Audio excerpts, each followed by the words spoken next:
everybody. Welcome to the Move Plus. I'm Spencer Martin here with Johan Bernil. Once again, we are dropping in to discuss the I guess you could say the craziness regarding the new time trial helmets that were unveiled at Paris-Nice, and then the UCI's response to that, coming out and banning the specialized head sock, which has been around for 2 years at this point, and putting Visma Lisa Bike's crazy new time trial helmet under review, and then also the POC Tempur and the Rudy Project Wind-Green helmet, which I guess you could just say the Darth Vader helmet. You might know what I'm talking about once I say that. But Johan, we want to sit down with you and kind of dig in.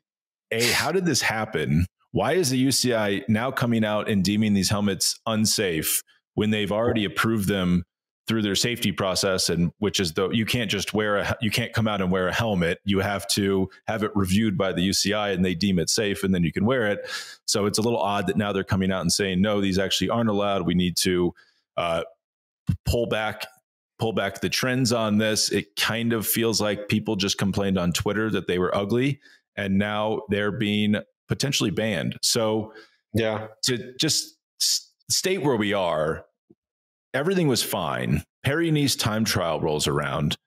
Visma, the Tirreno. Oh, you're right. Yeah. The Tirreno time trial rolls around. Jonas Vingegaard comes out with, I mean, this is it. Our producer will put in a picture of this helmet. It looks like an alien head. Yeah. But you just start to wonder, is this safe? That was my first thought of like, is this really a good idea? But apparently it has passed safety review. So technically, Spencer, it is safe. I think there's a difference between what it looks like, if you like it or not. That's one thing, and then the safety, first of all, and as you said, it has been approved. I mean, any novelty has to be passing the whole protocol of the UCI. It's been approved. I've been told at the end of last year, at the end of 2023 already. So obviously, I think, but Visma, they changed helmet sponsor, right? So they were with Laser, they're now with Giro, I mean, the big teams, and especially teams like Visma, they're always looking for an edge. They've been working on this. This helmet hasn't come out of nothing all of a sudden. This is months, probably 6 to 8 months of work. First they design it, they test it, they retest it, they present it to the riders, and then finally it goes to the UCI, gets approved, and then finally in the first big time trial of the year in Tirreno, they come out with it. I mean, it was a shocker visually for me to see this, but if you look at the science behind it, it makes a lot of sense. They claim, Giro claims, and I listened to an interview of Mathieu Heiboer, the performance responsible for Visma Lisa Bike. He claims that depending on which rider, it's specifically made for Vingegaard, Van Aert, and a woman, I forgot her name now. But anyways, it's between 5 and 10 seconds of time gain per 10 kilometers. Anyway, even if it's 5 or 4, it could be the difference between winning and losing races. And so obviously, they're looking to have an edge everywhere they can. To me, it's really shocking to see that it's been approved, and now, I mean, I can't help but think that all the noise that's been on social media has had an influence on the decision, or I mean, at least the communication that UCI has put out. Do you have the statement there, Spencer? Maybe it's good to read it. Yeah, I won't read it in full because I don't want to put everyone to sleep. If you're suffering from insomnia, you could just habitually read UCI regulations and statements. But so the time trial at Tirreno, I'm trying to figure that happened on Monday. So that was Monday, March 4th. Everything's fine up until then. Then 24 hours of social media complaints, Daniel Lloyd weighs in, says this is too ugly. And then the UCI presumably reads that and says, Dan Lloyd just weighed in. We have to ban it. I like Dan Lloyd. I don't know why I'm calling him out here, but it did feel like this. And it's just like, oh, the folks at Eurosport don't like it. Let's crack down. So March 5th rolls around. The next day, they then roll out this press release. It's called the UCI to carry out an in-depth analysis of the regulations governing the design and use of time trial helmets. Firstly, the UCI recently informed Specialized a review it had conducted on the headsock component of the American company's TT5 helmet. This review was carried out to determine if it was in line with Article 1.3.033 of the UCI regulations, which prohibits the use of non-essential components that are not exclusively for clothing or safety purposes. After conducting a thorough process, and it must have been thorough because this was unveiled at the 2022 Tour de France. So they've taken almost 2 years to conduct this process, and they determined that the headsock component of this helmet, which is, it kind of looks like someone has a toothache. You remember like the old timey toothache things they would put on people's head? That's exactly what it looks like. They've said that's a non-essential component, and as a result, it will have to be removed from the helmet. It's actually not, I'm sure that they can just modify these helmets to have a normal chin strap and they'll carry on, and it's not a big deal, but it's odd that they've now banned it, I guess, just because it's ugly is kind of what it seems like. It makes no sense, Spencer, to me. I mean, there's something in that statement there that says, they're not actually, if I heard you correctly, they're not going to review the helmets. They're going to review an in-depth analysis of the regulations. Well, so basically what they're going to do is they see stuff that shows up. They don't like it. People are talking too much about it, criticizing. You know what? Let's just change our regulations. And so it's not allowed anymore, because let's not forget, they did allow it. They have approved it based on their regulations. So now, all of a sudden, okay, nobody likes it. Let's just change our regulations and ban the stuff. That's what it sounds to me. That's what it sounds to me like. I almost feel like it's a step further from that, because they go on to say regarding the helmet manufactured by Giro, the Visma Lisa bike, the crazy one, and then the Rudy Project Wingreen and the POC Tempur, which has been used for years, by the way. The POC Tempur has been around. It must be 3 or 4 years at this point. And they don't say those are under review. They just say, they mention them, and then they say, we are going to review our rule, not review these helmets. Like, we just need to do an in-depth analysis of our own rule that we wrote, and then we're going to meditate on that and come back and probably say that these are banned. But yeah, you're right. It's an internal, it's a kind of a clever in turning everything internally of like, well, we're not reviewing the helmets. We're reviewing our rules because our rules approve these. So we need to take a look at the rules. I mean, Spencer, it's completely ridiculous. You're talking to someone who, I mean, for better, for worse, I had to deal a lot with the UCI rules, and I know what's, how they're made and what's going on. I mean,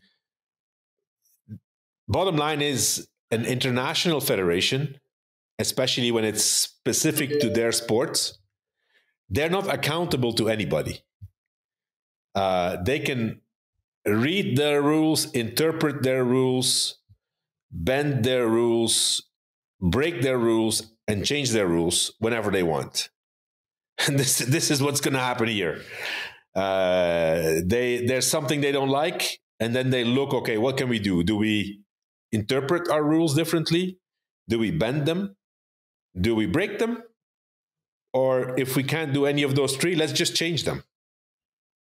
It sounds like, I mean, to me, it's a bit, and I'm not taking a position on, I personally think the helmet, the Visma helmet is super ugly. It's very strange. From an aero point of view, I think it makes a lot of sense. And then there's a question, okay, where's the limit? Where's the line, right? But hey, you've approved it, so now deal with your approval, right? But it's the same with a lot of things, Spencer. What they do not seem to understand is that and they don't care because, an international sports federation, in my opinion, I always call them dinosaurs.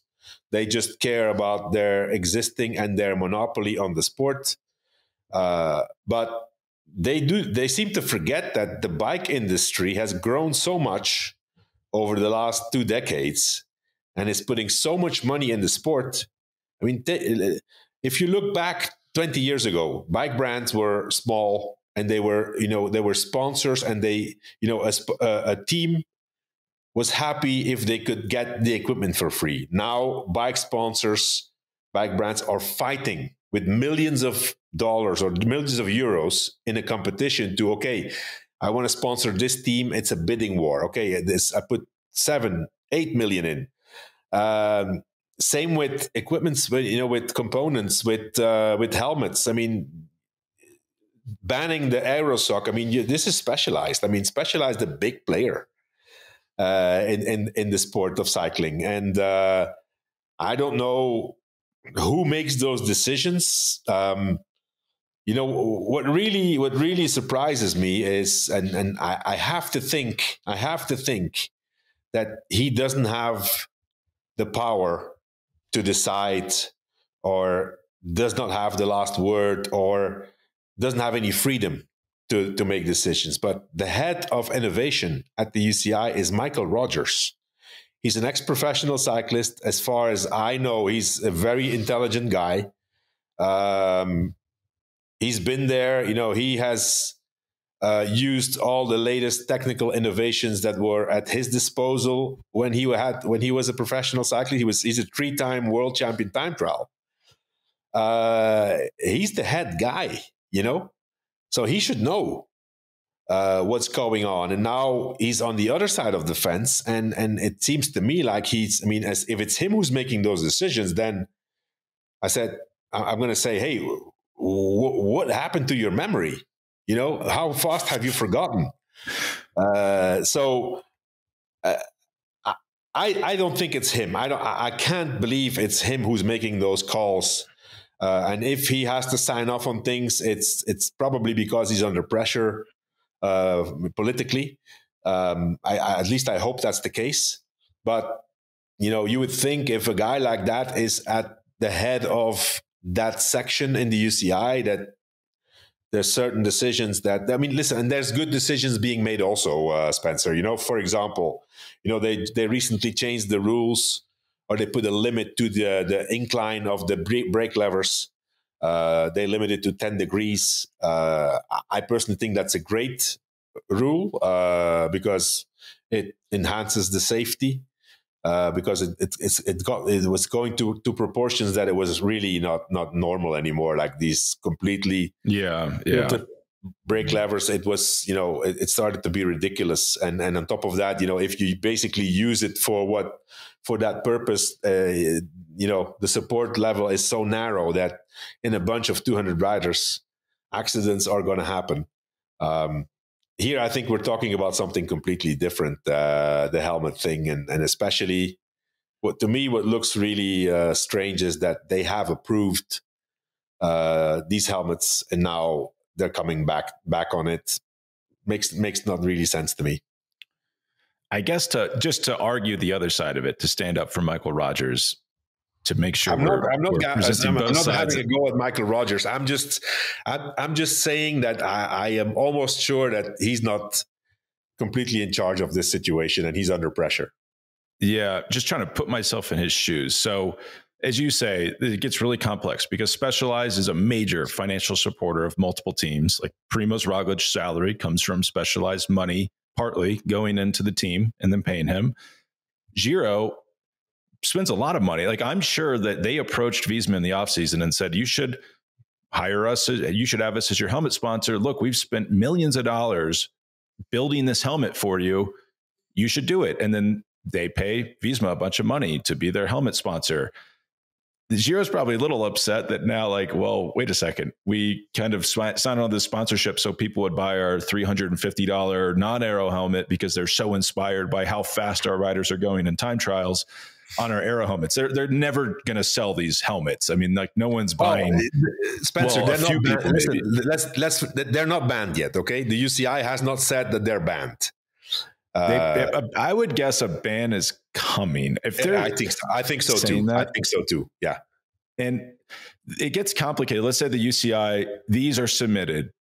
It's not public. They get rejected. Let's say they reject 4 or 5 companies' aero helmets and say they're not safe. But what we really mean is they're ugly. And we want to protect the aesthetics of the sport because we don't want this to turn into triathlon. They might get a lot of heat for that. Like Specialized in Giro and POC might say, like, this is really unfair what you're doing. So by letting us view them and say, oh my, this is ugly. Do we really want the sport to become this? And then they can retroactively come in and say, we've saved you from these ugly helmets. Like, maybe the optics of this actually help them in some way where they've exposed our retinal areas to the horror of these helmets, and then now they can come in and save the day. And maybe there's some sort of strategy there as opposed to just denying everything in the back room. Spencer, I think, whatever happens, it looks to me like this helmet is gonna be banned at some point. They will come up with an alternative. They will come up with some modification which kind of maintains, the narrow front and the wide covering of the shoulders, or like they're gonna come up with some modification of it. It's not like they're all of a sudden they're not gonna throw away 6 or 8 months of research and development. It's just I mean, personally, I don't like the helmets at all. I mean, I do kind of agree that in terms of style and aesthetics, there should probably also be a line, because otherwise, where does this stop, right? But I go back to the same thing. They've approved it in November or October of 2023. So it just looks dumb. It looks a little. It's tough to defend. I mean, I guess you also want to allow people to make mistakes. Maybe they're just like, wow, this was a huge mistake. We have to get these helmets out of circulation. You brought up a good point, though, just off the pod. So they have the head sock. It looks, when I first saw it in Copenhagen at the tour, I thought everyone was cold and that's why they were wearing it. And then it just kept going. It must be really fast because I would be overheating so bad with that head sock on if it was hot out. But what happens if they ban this head sock? It's cold. Someone wants to pull a buff around their face. Is that non-essential, or where's the line between essential? Because the article 1.3.033 states that you can't have non-essential clothing items, basically, and that's what this sock has been deemed to be, a non-essential piece of, I guess, a component. So basically, one of those buffs when it's really cold. The UCI is going to decide whether when a rider is allowed to be cold or not, I guess. Yeah, they have a little like thermometer they put on your face and say, "Oh, it's 15 degrees C's. It's not cold enough." Well, but you know what, Spencer? It changes all the time. And now that we're talking, I remember back in the days there was this rule on the time trial bikes. The inclination of the saddle was, nowadays they're all right with a lot of them ride with the tip downwards. Yeah. And there was one year, I remember one particular year in the tour, it was also, they were changing it during the season, and they were there at the start with a level, and I remember mechanics being worried, because, I mean, if you're riding a time trial bike, and that aggressive position, and now it's even more aggressive, the position, it's extreme. You can't basically ride with a saddle that's flat. It's impossible. It needs to tilt down a bit. And there was this whole discussion about it, and panic at the start, and people not allowed to start, and they had to quickly make adjustments. It's always happened. So that rule didn't make sense at all, actually. And it was definitely, and I remember it was a Belgian guy, an old Belgian guy, who was the head of technical regulations. And I don't know. I mean, I don't know if he ever rode a bike, but definitely never was in that kind of extreme, uncomfortable position on a time trial bike. But yet it was a rule, and the rule needed to be followed, and it was bad. Yeah, those are kind of the dark times. Yeah, like remember the sock height? I feel like it's not that long ago, Yeah. Spencer. I think it's 2010 or 2011, and it's. I mean, okay, it may seem long ago, but it's. I mean, it's fresh in my mind. I feel like the idea is generally correct. Like I support what they're trying to do. They don't want people wearing, like with the socks, they don't want someone wearing socks pulled up to the top of their leg. Yeah. That looks ridiculous. But the enforcement like this is often rolled out a little clumsily, probably because they don't care. So you don't like the UCI? What are you going to do about it? There's nothing. That's the thing, Spencer. I mean, the thing is that they do not care what people say or think. Or, well, actually, you know what? That's not true. I'm going to correct that, because not so long ago, I made a few. I made a few. I can reveal this here on this podcast. I made a few comments and critics about the UCI president. We'll probably not be on each other's Christmas list.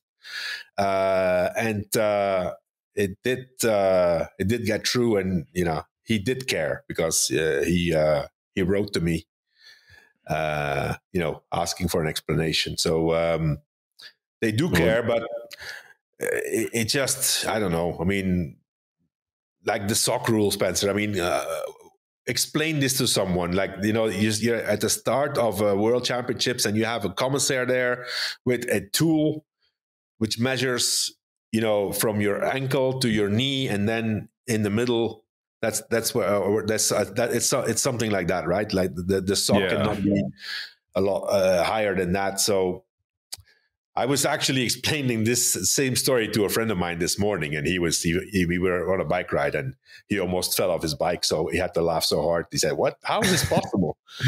And it's purely because they don't want. If you just say, well, a sock can't go above your knee, everyone would have Aero socks pulled up to their knees. And it's just, the UCI thinks that looks stupid. And that's why they ban it. I kind of agree, but it is a little funny. And I realize what I'm saying is, like, I personally like the Kask Ineos helmet. I think every time trial helmet should look like that. I just think it looks stylish. It looks good. It looks how I think cycling should be. That's completely subjective. I don't have any... Who am I? Why should I say, oh, that's how time trial helmets should look? But that's essentially what the UCI is doing. And you also said they're not treating Specialized and Giro and POC like partners, which they should be, since they are putting significant financial resources into the teams, which then participate in the UCI's calendar. They don't really care. I think that's they're thinking about that backwards. They probably should think of those companies as partners. Here's my last question for you. What if they just said it's all Merck's rules? You have to do time trials on the equipment you race in the road races, and they have to comply with the road race equipment. Would the teams and the companies be happier about that, since they wouldn't have to pour these resources into making these machines that very few people will ever buy? I don't think so. I mean, especially the bike, as I said, the bike sponsors, the bike brands have become so important and are putting so much money in the sport that, some teams, I would have to think right now, but there's been a few years where actually, until 2 years ago, Trek was the title sponsor and the owner of the team. So they support and basically are owners of teams. And so they're in this to sell bikes. And if everything goes back to the old-fashioned traditional bikes, what are they going to sell? I mean, they need to come up with new stuff, even if it's only for marketing purposes.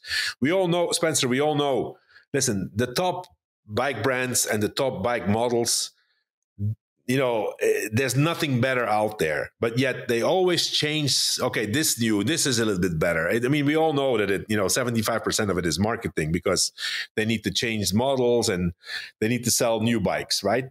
It's not going to make you any faster, but ultimately it's what people buy.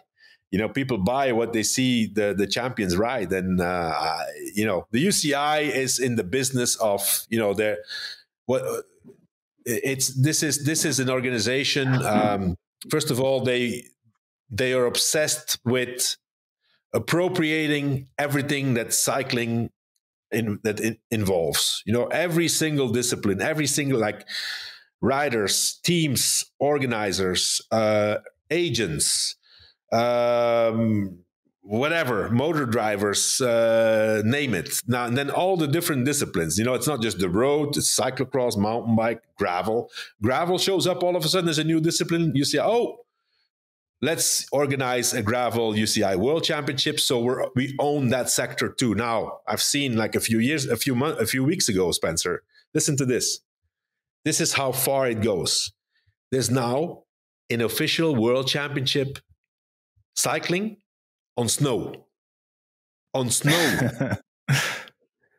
This is now an official discipline. So, virtual cycling, UCI wants to own it, They want to own everything. And so then on top of that, if you see that, they have all these license holders, and then what they do is, I will say, they're in the business of punishing their members. It's like, I've never seen the UCI do something good or proactive with them. It's always them first, UCI first.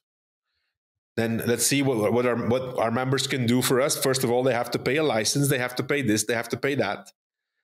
And then, okay, you do this. Okay, you're punished. Okay, this, you're sanctioned. Okay, you have a fine.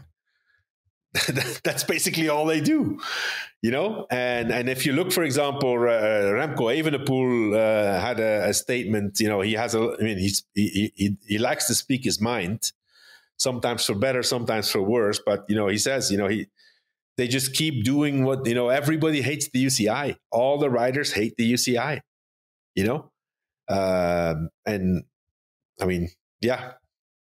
Anyway, I'm just going on a rant here. I'm not neutral, so and I can say whatever I want about the UCI because I don't care. But yeah, I mean, it's going to be interesting to see how this evolves with these helmets, and until something else new comes up, and then they're going to have to, approve. I'm all for. I mean, it's normal that when innovations come, that it needs to be approved, but. Once you have approved it, you can't just change your rules because you don't like the outcome.